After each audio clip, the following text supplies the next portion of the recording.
Hello, welcome to Lecture 7.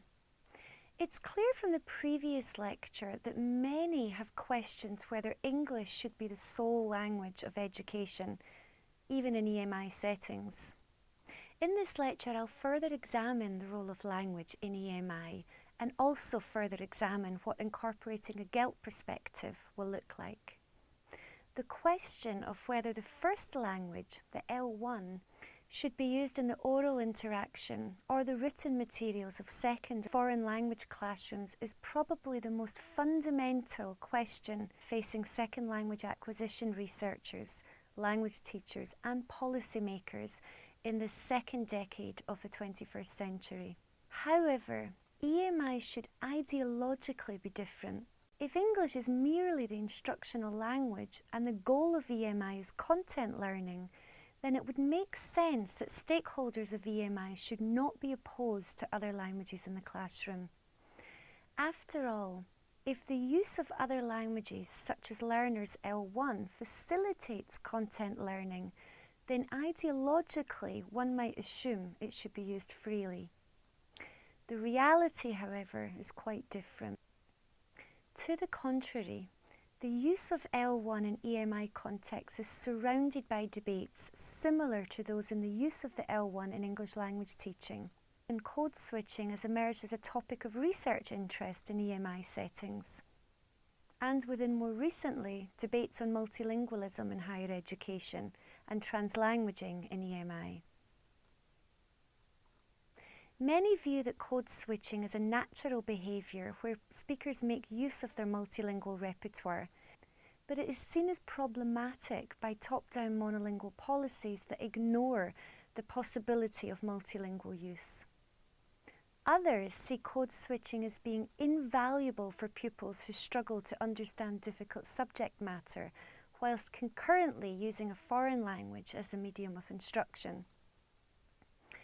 Ferguson further suggests that code switching is useful to teachers in facilitating the transmission of knowledge, managing the classroom environment, and establishing rapport with their learners. This claim is also supported by some empirical research. The findings of Lowe and McCarroll suggest that an L2 medium of instruction results in less interaction between the teacher and the students, as the teacher talk increases and the student talk decreases. Such findings seem to suggest that rigid English-only policies in EMI settings may result in less dynamic classrooms and a return to teacher-centred pedagogy. Under the umbrella of code switching, McCarroll has been involved in important work on the use of the L1 and L2 in the classroom. This work has now extended to EMI contexts as researchers struggle with understanding how other languages are best used in a diverse array of EMI environments, some of which are predominantly bilingual, while others are intensely multilingual. Recent years have witnessed the emergence of an entire edited volume on code switching in EMI contexts in East Asia, marking a growing interest in this phenomenon outside of European higher education, which has predominantly featured in much code switching research in educational settings.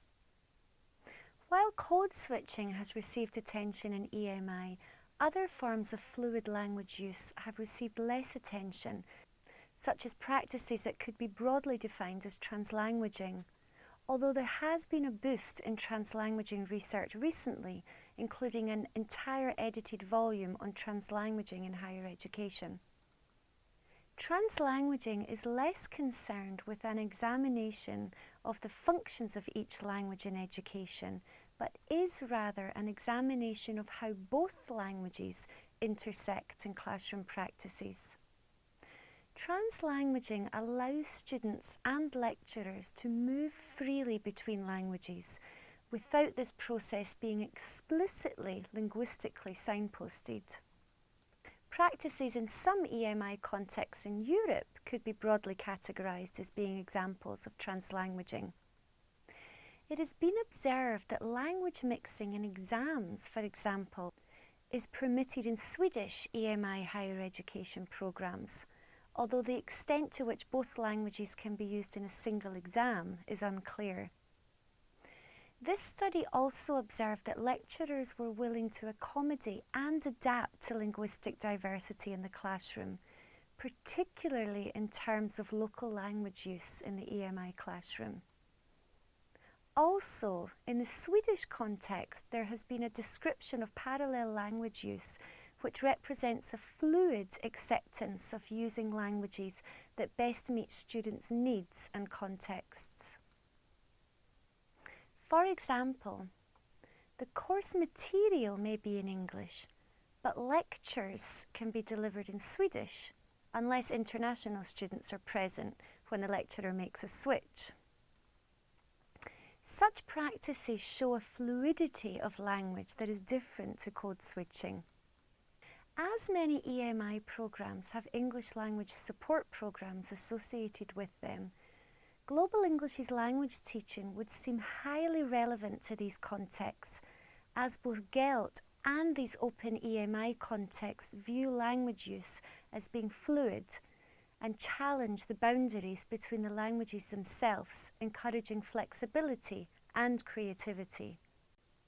In addition to the use of English alongside other languages in EMI, we also have to consider what we mean by English itself. Global English's language teaching offers a new perspective to how we view language, encouraging practitioners and curriculum planners alike to question both norms and monolingual ideology. It acknowledges the importance of multilingual speakers whose language repertoire and aims to emancipate them from adhering to strict native English norms. As opposed to learning how to communicate in one set way, it acknowledges learners' ability to adapt according to their interlocutors and also to the situation. It is this new perspective of language that the GELT framework attempts to address, encouraging a movement away from the monolingual orientation, and it is clearly a useful framework for EMI practitioners and curriculum planners. Multilingualism is the norm, and in EMI settings, the classroom and the campus, for that matter, are increasingly multilingual. As noted, in the field of second language acquisition, an increasing number of scholars are challenging the monolingual bias in light of the fact that multilingualism and multiculturalism are a reality around the globe. The multilingual turn in the field of second language acquisition and Global English's language teaching within the field of TESOL urges a paradigm shift in how we view language, questioning dominant norms and discourses and stereotypes. It calls for a critical approach that embraces multilingual practices and translanguaging and respects language learners' hybrid language practices and use of their entire linguistic repertoire.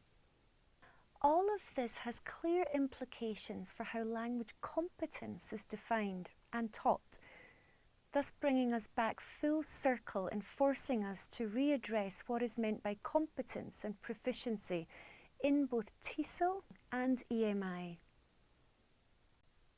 So that concludes Lecture 7, where we've further explored the role of language in EMI and the relevance of taking a Global English's language teaching perspective.